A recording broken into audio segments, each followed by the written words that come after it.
that makes sense. So for everyone who's new or just doesn't recognize the usernames and that sort of thing, I'm Claire. I'm the community manager. You often see me pottering about in the Discord and also posting messages from the team if they're not posting them directly. And I'm Jon-Paul. I'm the game director, and I work at Free Range Games. And I'm, excuse me, I'm Ryan. I'm also at Free Range Games, and I'm the lead level designer and designer at large on Moria. It's really nice to have everybody here today. Thanks for coming. And I didn't get the memo that people were using their real names in their Discord usernames, so that's fine. It's too late now, so it's I'm Clark. That ship has sailed. Well, let's jump into title update 5, and at the end, I think we can do a little bit more question and answer. But one of the things that for those of you who've been with us for a while, if you remember, the end of 2023, we shipped the game in the 1.0 version on Epic only, and then in December we put out the PlayStation 5 update.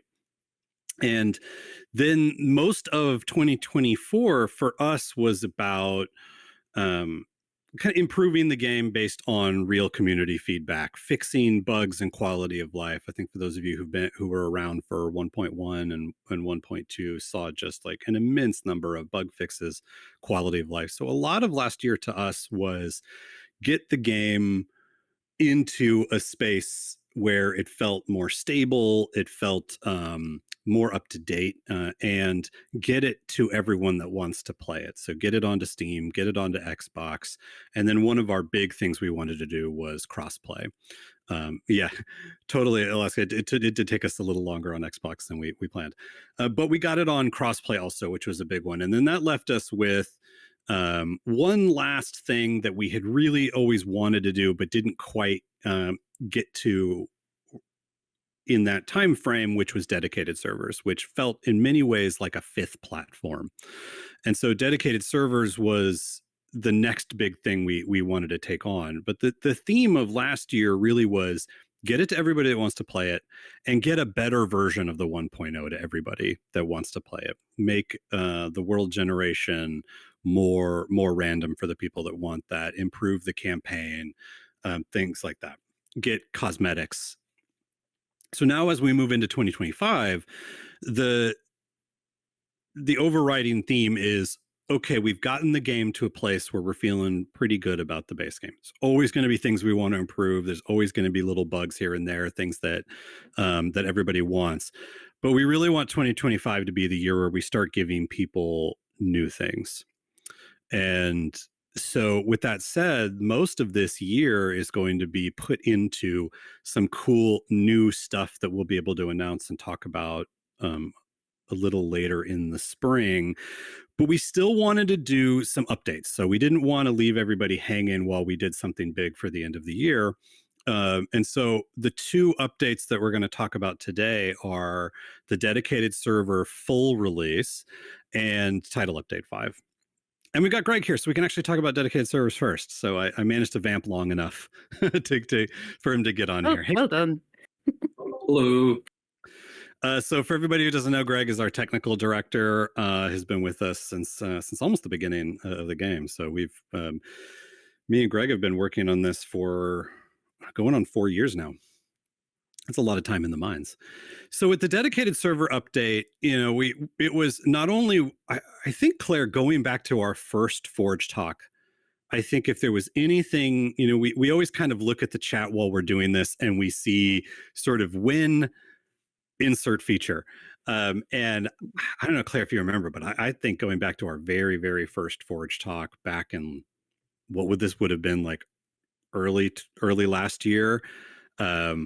I think the most common thing was, hey, when are we going to get dedicated servers? Oh yeah, definitely. So it was always on our list. And so we did, for those of you who didn't see, we did a limited alpha. Thank you to everybody who tested the alpha. I think in particular, Kegeth, want to call him out. Hopefully that's how you say your Discord name. And everybody in the DS chat. I think I've mentioned it a few times, but I popped in there and just asked a lot of questions like, hey, what do you want? What would be useful? We tried to get as many of those things in, but also, man, talk about a supportive sort of sub group of our community. It's really inspiring for me to see somebody comes in and they just have they're sort of where I am at technically, of like, hey, how do I get this to work? I kind of want it to, but I don't know. And then everybody in the group in that chat just jumps in and helps people.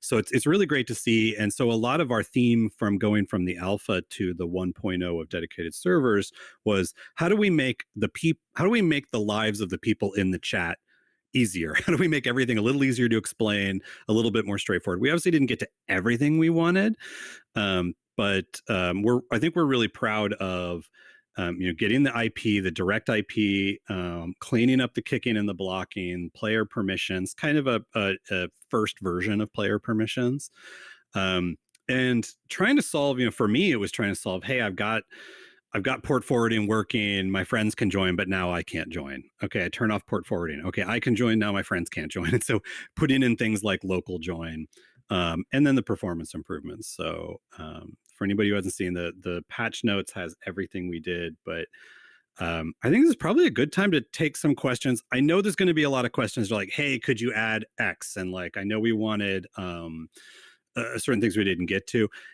If there's the thing you really wanted, we didn't get to it, we're always going to try, but sometimes we can't get to everything. Or Greg, is there anything you want to kind of talk about with dedicated servers? I think, just to pat you on the back a little bit, you and the engineering team, from my point of view, did what felt like a pretty clean implementation of dedicated servers. Then, so I think you guys did a great job.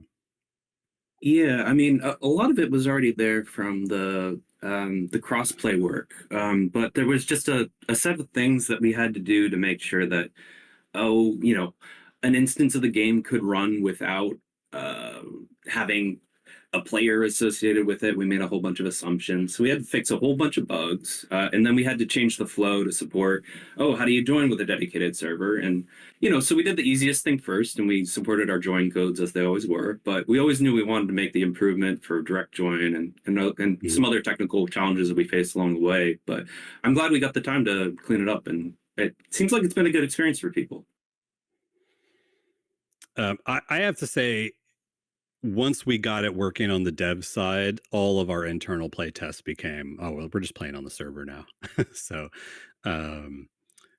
yeah, I don't think I want to make a game again without dedicated servers from the very beginning.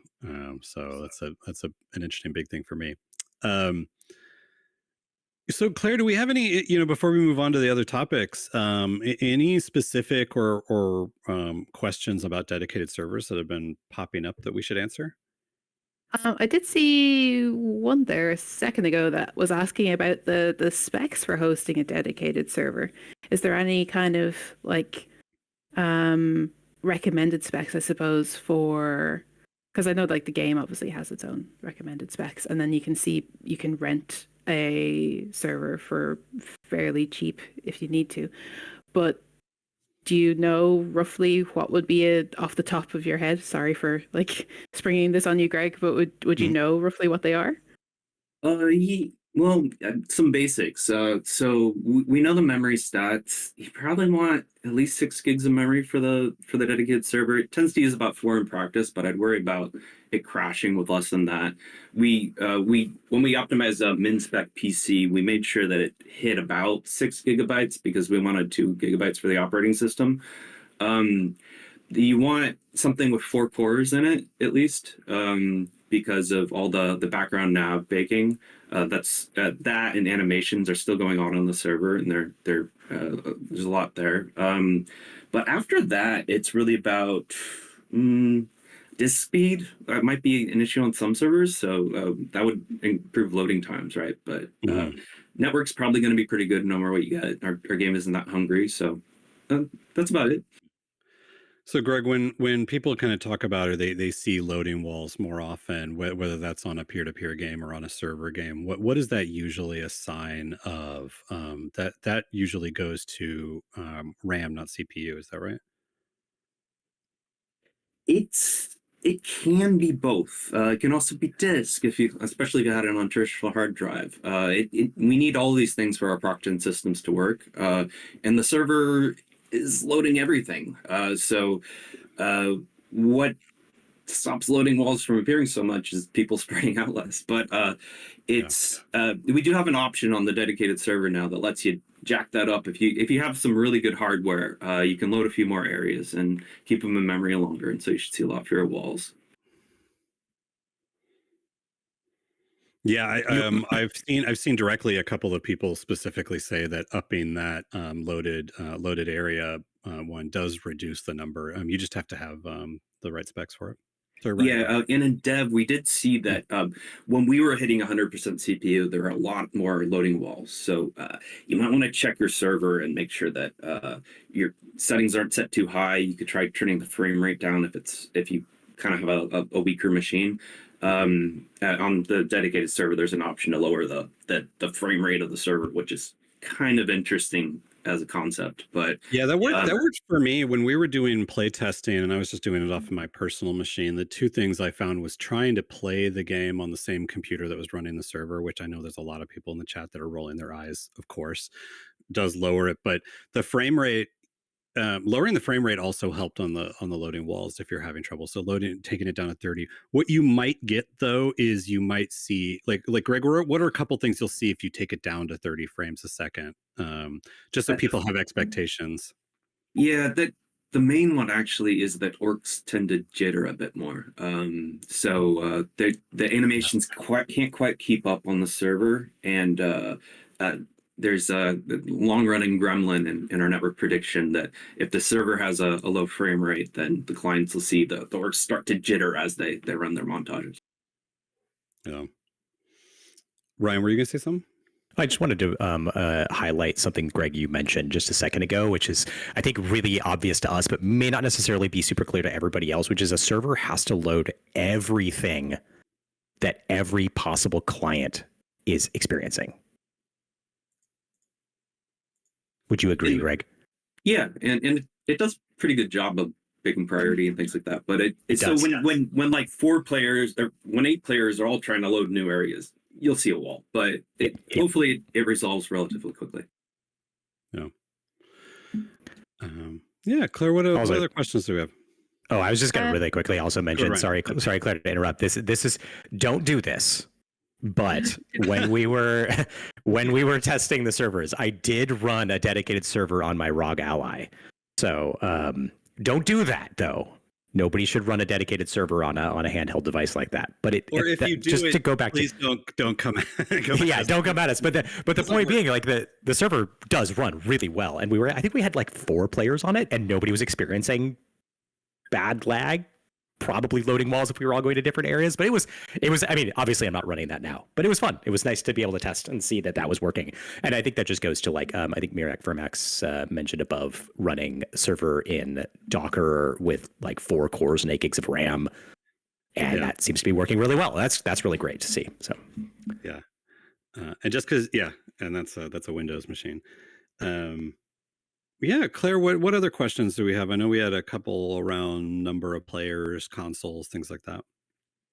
Yeah, I suppose one that just before I forget about it that I've seen kind of 2 very similar questions being asked is about like you added a lot of kind of granular settings in dedicated servers when they were being released, or like updated all the different options people had, and then also in a previous release there was also updates to in-game settings and that sort of thing. And I think people are wondering, like, do you think you'll add more settings that people can change around, or does that start to get more complicated the more into the nitty-gritty of all the game settings things get? We actually wanted to. We started to work on more settings. It was one of the big requests of being able to change everything from drops to difficulty to making orc towns respawn on the server and changes like that. And so what we ultimately decided was we wanted to get dedicated servers out to everybody rather than hold it for that, because it was going to be a little more work. And if we did it, we started on it in one way and realized, hey, if we're going to do this work, we really should do it for more than just people on dedicated servers. We should really integrate this into the whole game. And so that just takes a little bit longer. And so it didn't quite make the deadline. And so we're still evaluating what the right ones are. But I think sometime this year we'll probably update some of those settings to try to give a little bit more freedom on the server. So Ryan, is that correct? I believe so, yes. Yeah. And to the player question, I think you were referencing, is people are often asking about the 8-player limit. I think eight is the max on dedicated servers as well, right? Yeah, it's a very common question and a kind of an obvious question. So I understand why people ask it, because most games tend to limit the number of players in either low end rented dedicated servers, and then you kind of pay to rent better ones, or you have a better machine, or if you're peer to peer, you have a lower limit. That's mostly around technical specs to have a quality experience. For us, it is a publishing requirement that 8 is the max. That comes with our agreement with Middle Earth. I know that's not a satisfying answer to everybody, but we are actually limited to having 8 players at once in our game, and so that's why even with dedicated servers, we can't provide a way to go above that limit. So I'm not seeing any. And then I think there was another question about like, hey, we said dedicated servers is available for everybody, but I'm on Epic, I'm on Xbox, I'm on PS5. What does that mean? So I want to talk a little bit about like how you get the dedicated servers. So one, the intention is that you go to Steam. You do not need to own the game on Steam, but you're able to go to the tools menu within Steam and download it. We're having some technical publishing issues. We're still waiting on the publishing team to sort of get that out and ready to go. I think they're really close. But we didn't want to hold the build for a thing like that. So you can still get it through Steam Command. I will say this though.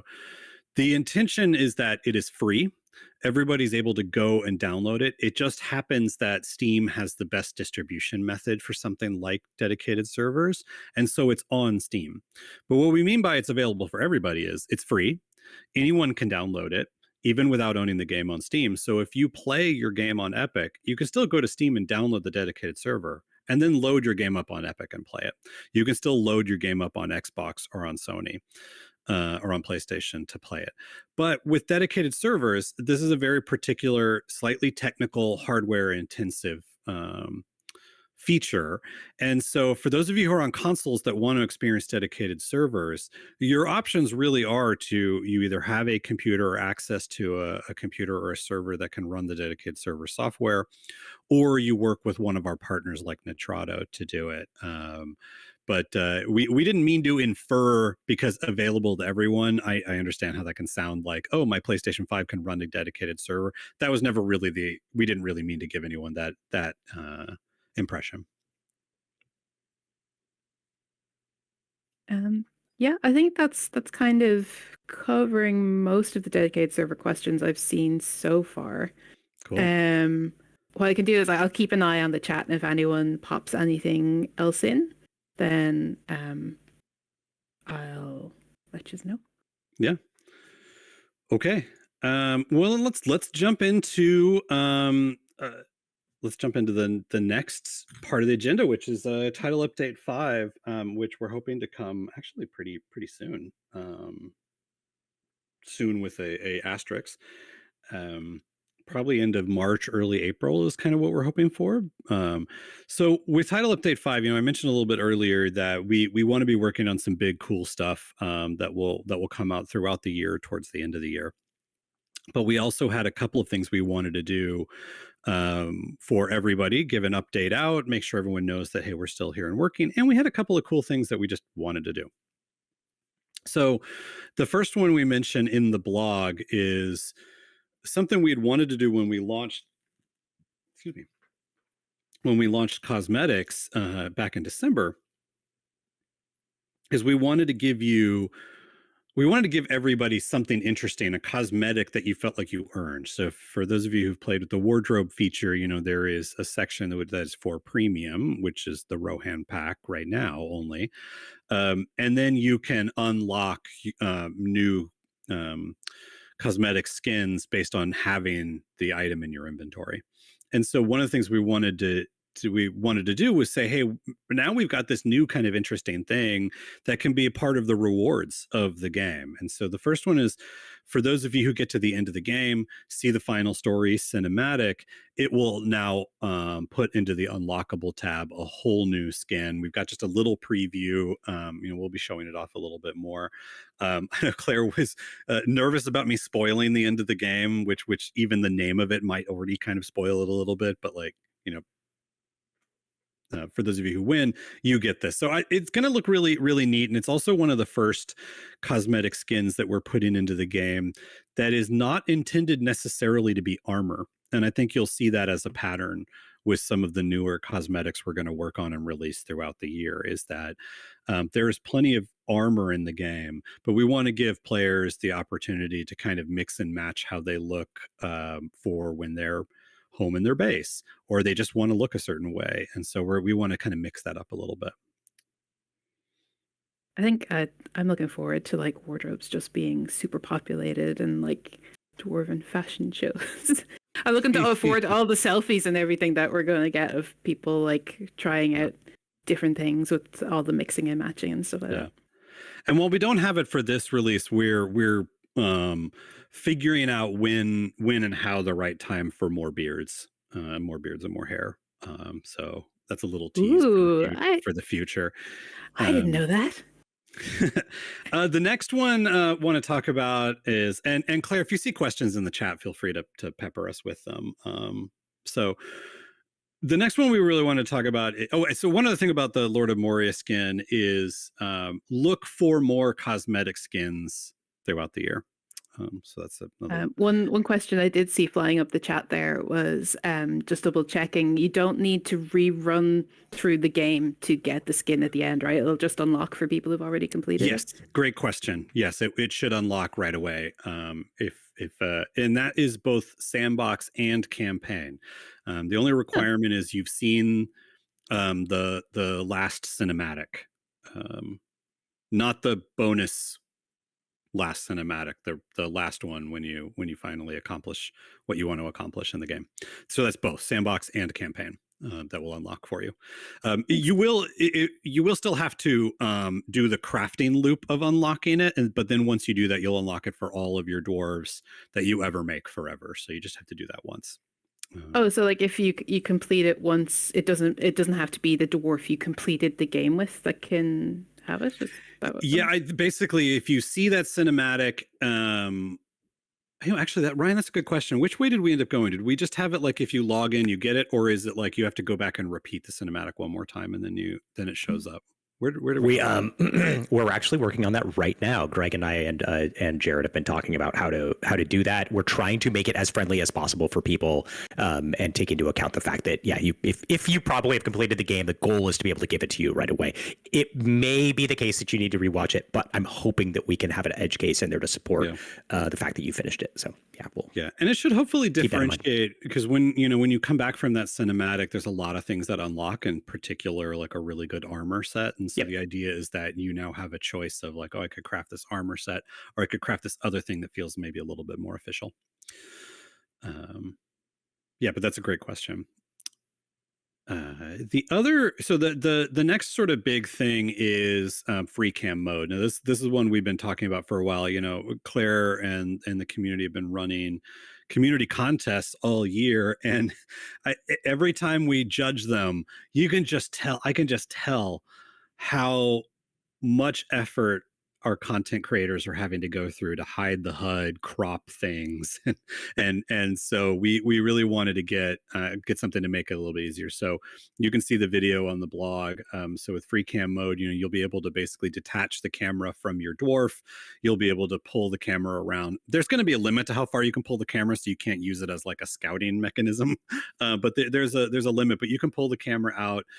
You can turn the dwarf off. You can basically pause the simulation or not. You can change the depth of field, move the focus around.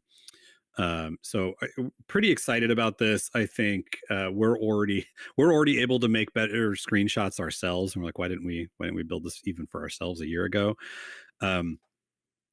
So yeah, we're pretty excited about it. Ryan, you've been kind of playing around with free cam mode a bunch too, right?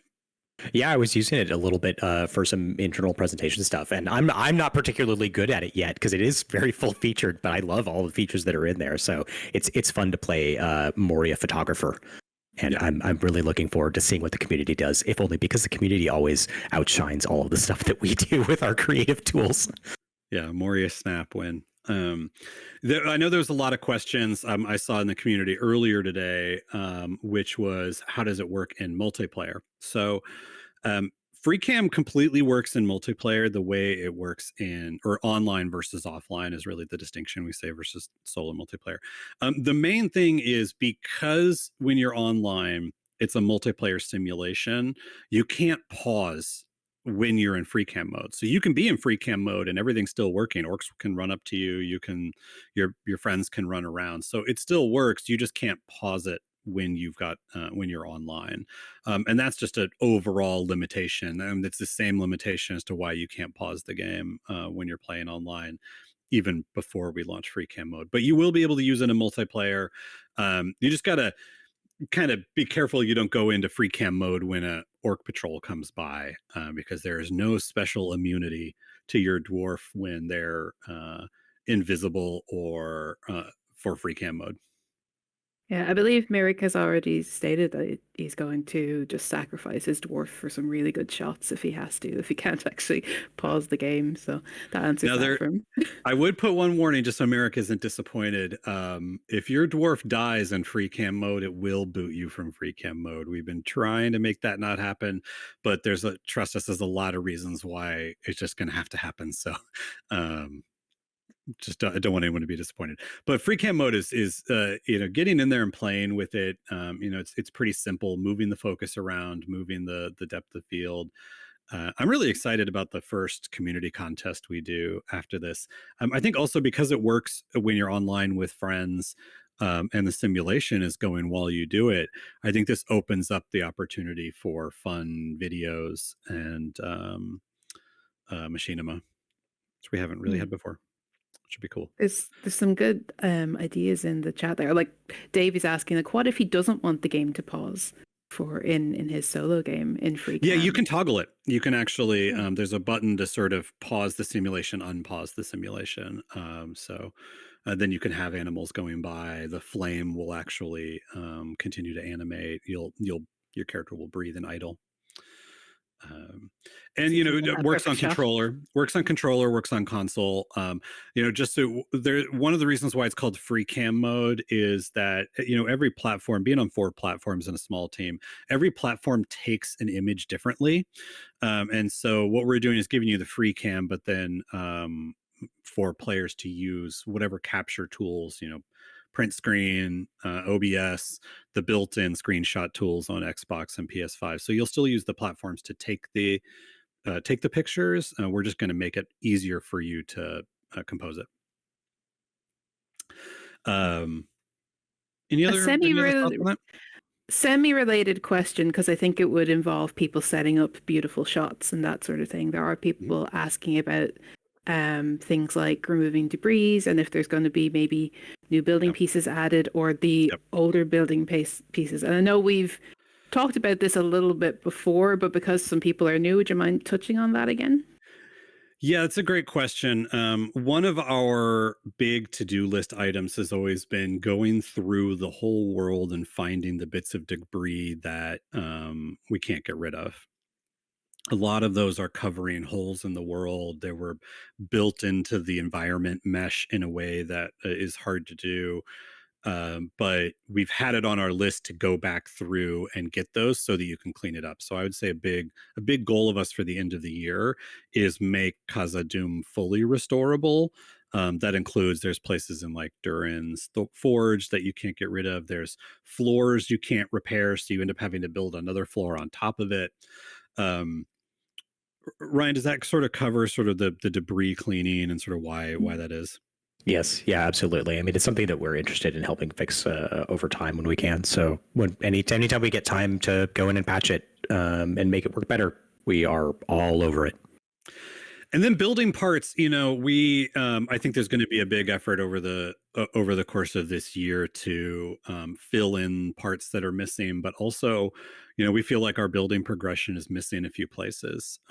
So there could be some more interesting wood stuff. There's a kind of a big gap between the crude set and the next one up, and so we want to fill that in a little bit.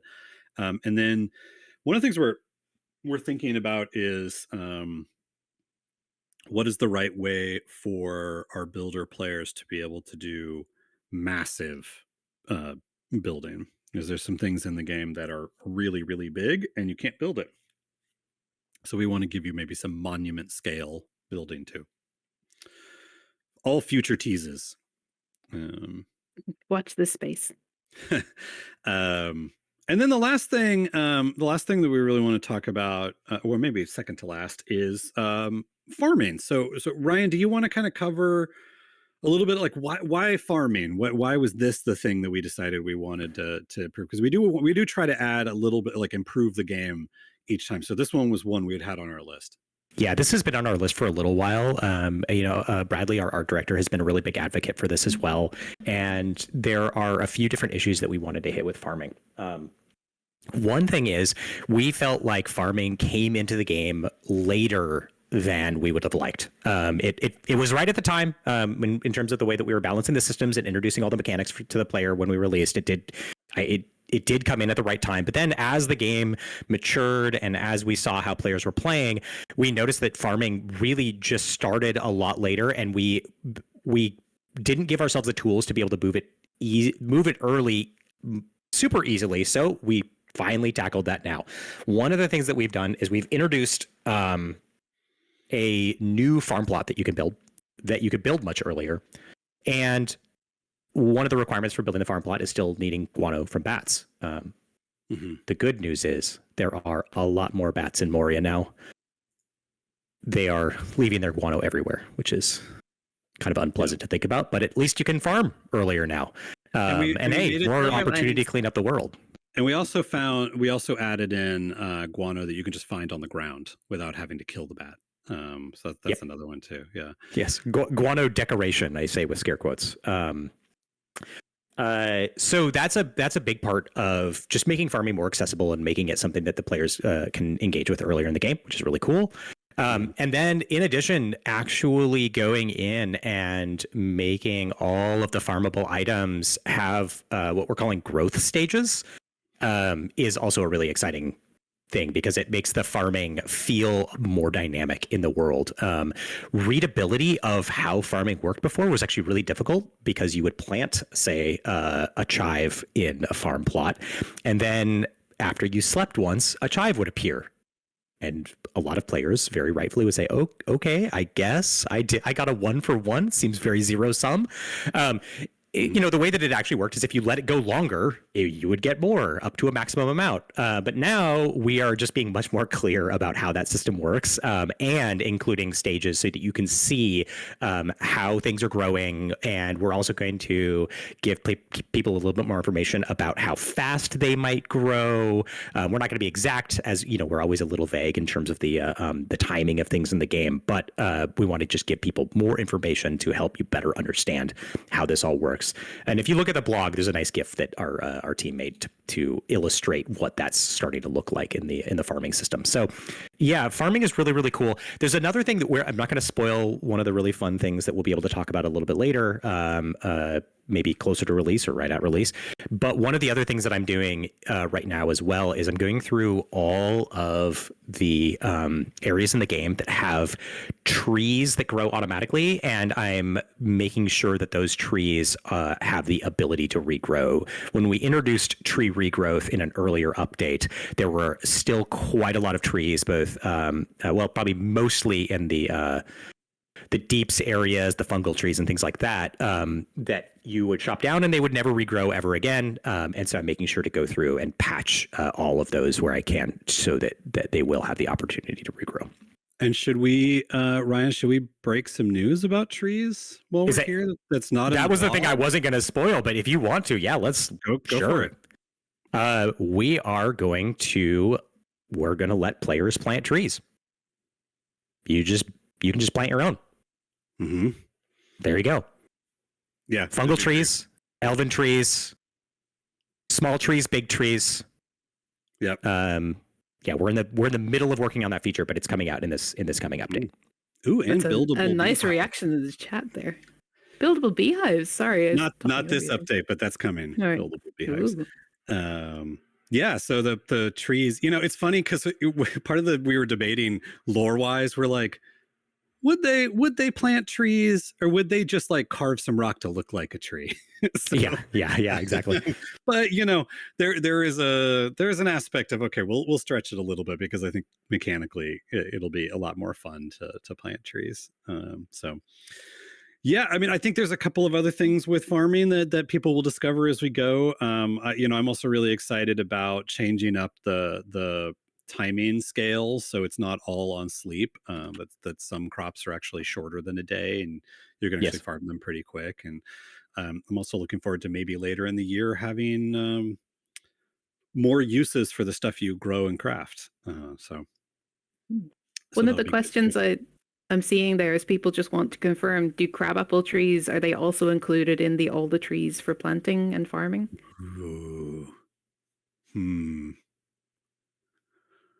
Right. They're currently not, but I will say that I did just note in Slack, this is probably something we should pay attention to. So thank you, community. I appreciate that. This is why we talk to the community, because we don't always remember everything. Yes. Okay, Ryan, let's figure out crab apples. That is a good point. Also, did we already do this? Oh man, this is maybe not good to vamp on the live. Weren't we also just annoyed at the sheer volume of cabbages we have in our inventory when playing, and what to do with those cabbages? Did we already solve that, Ryan, or is that next update? No, we did not solve that one. We are adding cabbages as recipe ingredients for certain things, so there will be more uses for them, but it feels like maybe we should make a sauerkraut recipe or something like that. Just cabbage armor. I don't know. Yeah, cabbage armor. Yeah, something just to sink the cabbage rather than just throw them into the abyss. Like everyone that just makes a cheap backpack, fills it with the stuff they don't want, and throws it into a hole. Everyone's been making cabbage soup by just dumping it into the rivers. It's Durin's Day. You make the river cabbage. No, sorry. Okay. Cabbage to attract animals, maybe. Cabbage. I do love kimchi. Okay. Well, and then the last little thing, we've got a tease on there. We don't want to talk too much about this one. I don't want to spoil the little silhouette image. What I will say is we were really happy with how players reacted to the Rohan pack. And for those of you who bought it to support the team, and we saw a lot of the comments and reviews were like, hey, buying this because we love the game, and we want to support the team, and we see that, and we really do thank you guys. And so we want to do some more free cosmetic skins like the Lord of Moria, but we also want to do a couple more content packs like that, and we're going to keep experimenting with what makes a good content pack, what is worth it for people's money. We're not a free to play game. We're not even, I would say, we're not really at our heart a microtransaction game, but we want to continue to give more content. We want to continue to be able to support the team, and so that's one of those little things there. So we're going to keep experimenting with what makes a good pack and what's worth it for everyone's money. So we want to do a few more of those this year. I think we'll probably be teasing them over time as well. This one will probably be like the next one, but then like we'll be. Yeah. I kind of like the silhouette tease as well, because I've seen quite a few people trying to guess what it is, and that's also really fun because knowing what it is, I like it's really hard for me to think like what the guesses would be. So it's really interesting to see what everyone else is theorizing it is. I think that's quite fun. Yeah, yeah. You know, and then the last thing we did mention at the end of the blog, we wanted to talk about the rest of the year, and I kind of alluded to it a bit a little earlier in it. You know, we've always been a dev team, and I know this can, you know, people kind of mention this in Discord.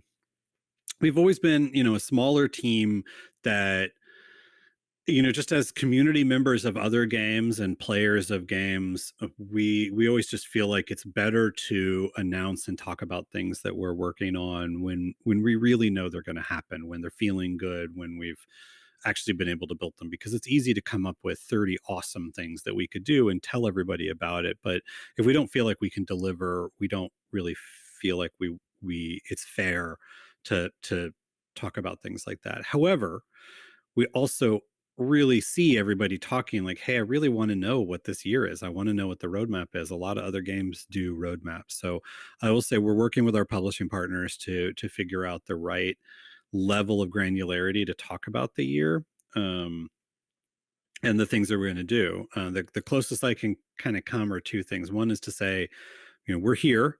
We're putting out another release soon. We are working on some big stuff for the end of the year, and we're still sort of figuring out exactly everything that's going to go into that. And then once we know that, we'll be able to talk about it. So, but we're working on stuff. The other thing I would say is when you think about the kinds of things we want to work on, if 2023 was about getting the game out to people, and then 2024 was about making it the best version of the 1.0 game we could and getting it to everyone, this is the year where we want to move the timeline forward past the end of the game and start to answer some questions about what happens next.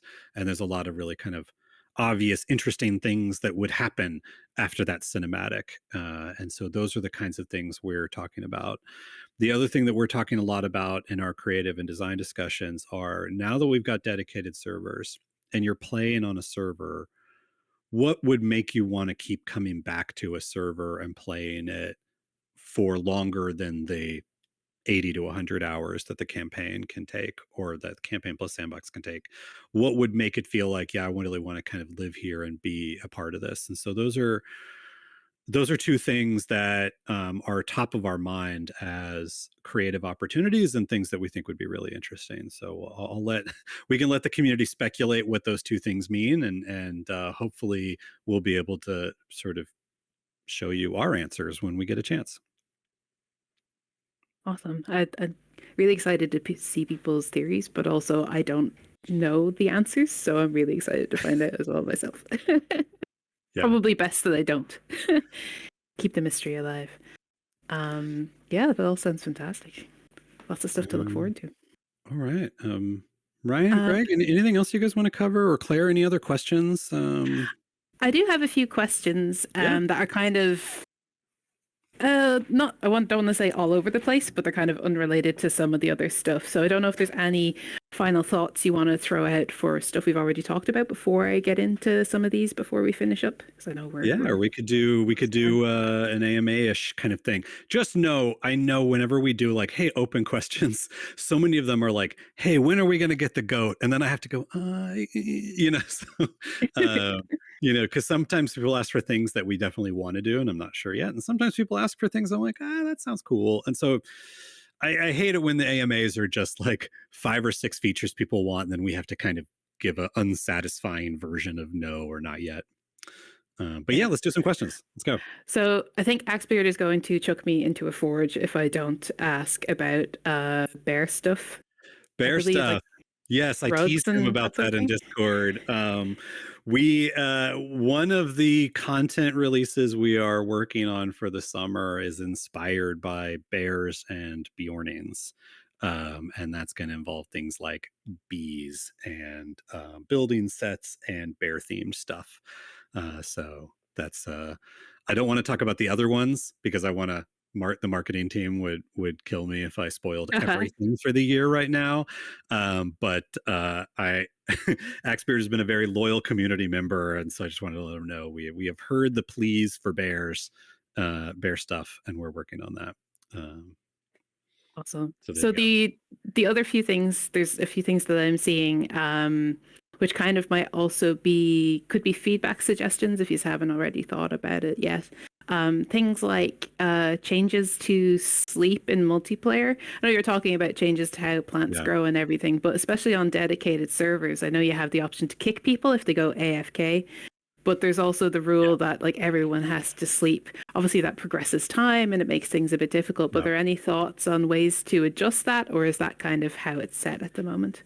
Yeah, I mean, Greg, you can jump in if you want, but we sat down. Greg and I sat down and talked about that a lot. So we heard that feedback, and we had on our list of things to do for the dedicated server release solve the sleep problem. And we did talk about a lot. I think ultimately, the way that we built things assumed everyone going to a black screen at the same time. And there's just a lot of assumptions for that.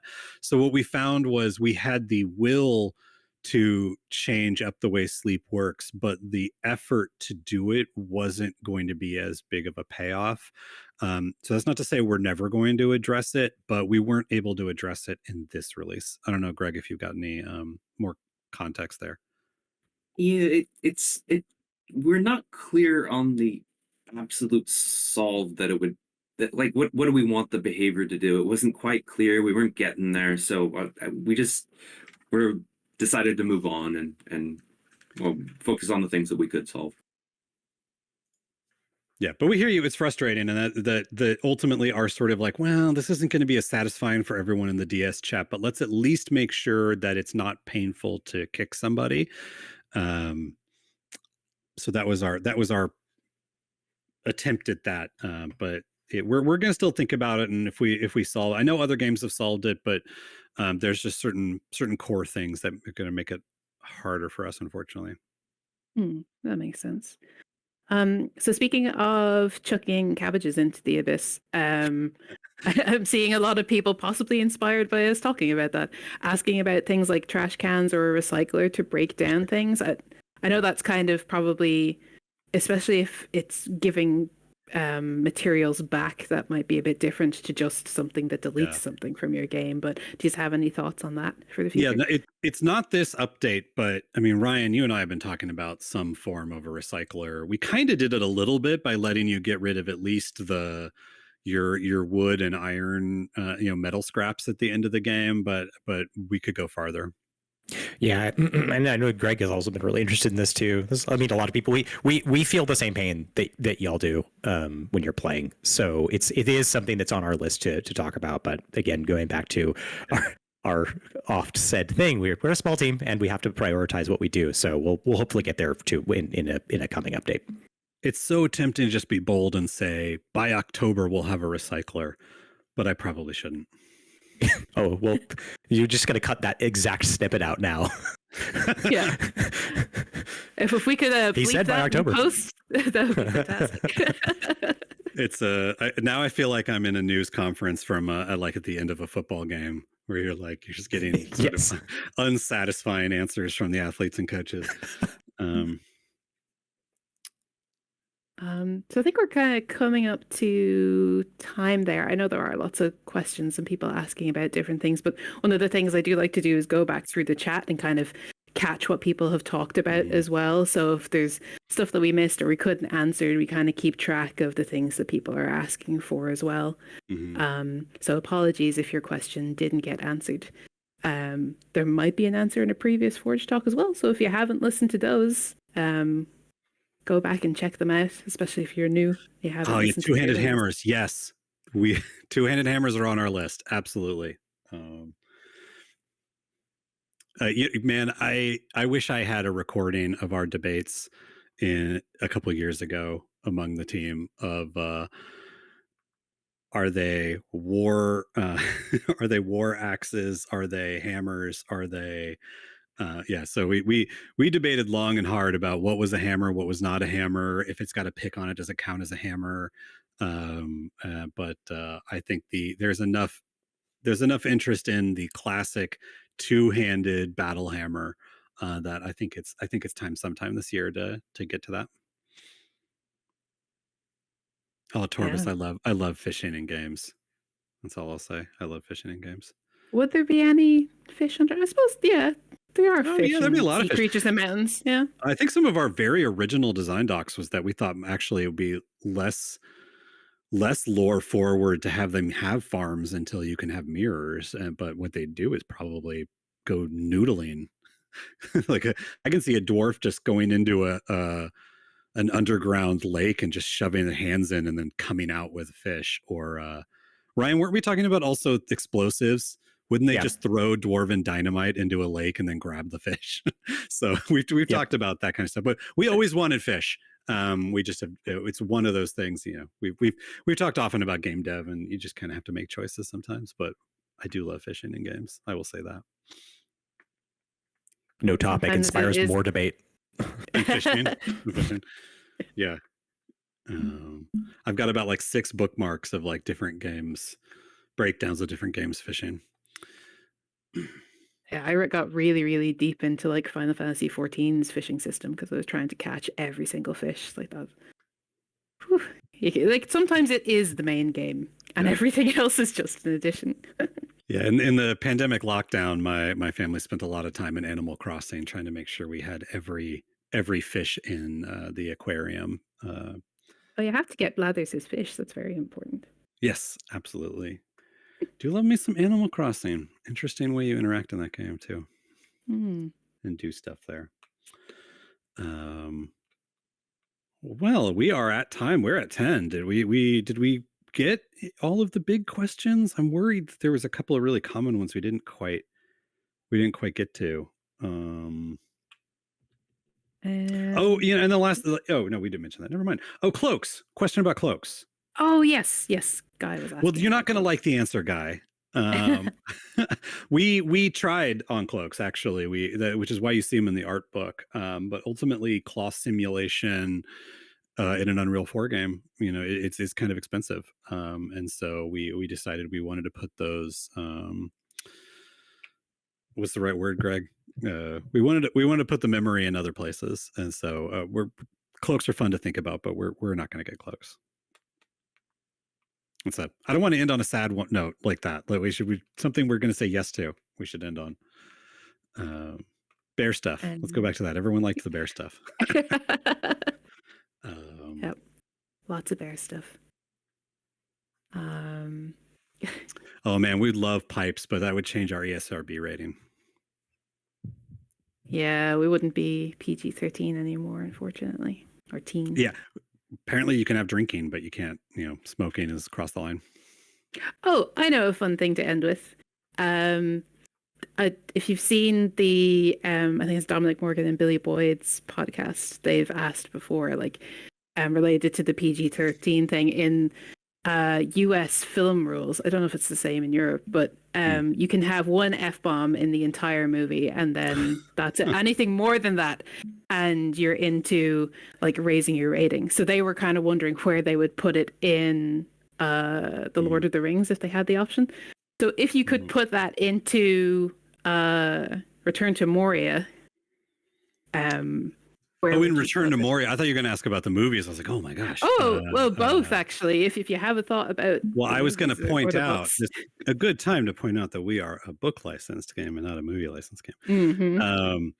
Where would I put it in Return to Moria? Oh, Ryan or Greg, that's an interesting one. I don't know. It would be in the first cinematic when the emissary from Erebor suggests speaking friend to the door to Gimli after everything Gimli's been through. I'd probably have John Rhys Davies turn, and in fact, we might have a recording of him doing that because he's very fun to talk to. I'd probably have Gimli turn back and be like, basically, "Oh, F off." Um, Oh, that's a perfect spot to have it. I think. he, by the way, if anyone is interested, he improv'd that line. When we had Did You Try Speaking Friend, he improv'd, oh, now why didn't I think of that before? I think Gimli said really? something more diplomatic. His version of Gimli when we recorded it was a lot more interesting and ornery than I think we had scripted. So, but that's a little bit of lore. That was an improv line by John Rhys Davies. If I remember right, he had a couple more profane versions of it, and we picked that one. But he is great, by the way. If anyone's been to like a fan convention and met him, I've only met him virtually when we were doing the recording, but I'd recommend anybody who likes that. There's a Nerd of the Rings interview that he did with John Rhys Davies. He's done two. He did one about just in general, and then he did one about Return to Moria, and just talking to him about Gimli and coming back to that character was pretty incredible. So, but yeah, that was that line was entirely him saying, "I know Gimli better than anybody else." This is what he would say. So I'd probably add an F-bomb in right there. I don't know, Ryan, if you've got any. I don't have a better option than that. Maybe ooh, that's a spoiler.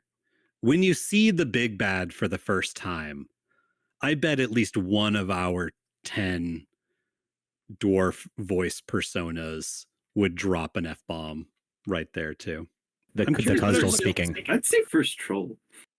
First troll? First troll would be pretty good. Did he effing see us? I know a lot of players, probably their first F-bomb that they say while they're playing is the 5th or 6th time your dwarf says, I need a better weapon for that. They're probably like, oh, can we have a couple more voice lines right there, please? So that's that may be not quite answering the question, but yeah, I'm sure there's probably been a few player inserted curse words thrown about at different points. Yeah, you know what? Technically, maybe all of Coastal is just based on swearing, but that's pretty funny. Oh man, I don't know if someone suggests this, but some bawdy songs. The team that wrote our songs and shanties would probably love to make some ones that curse. So for the more adult dwarves. yeah. Okay. Well, before I start making Frodo bath song jokes, we should probably stop. So yeah. This was great. We had above 100 the whole time. Thank you so much to everybody that stuck around. And thanks to Greg for letting me drag you into this, and Ryan, thanks for coming again, and Claire for moderating. Thanks, Claire, for being here.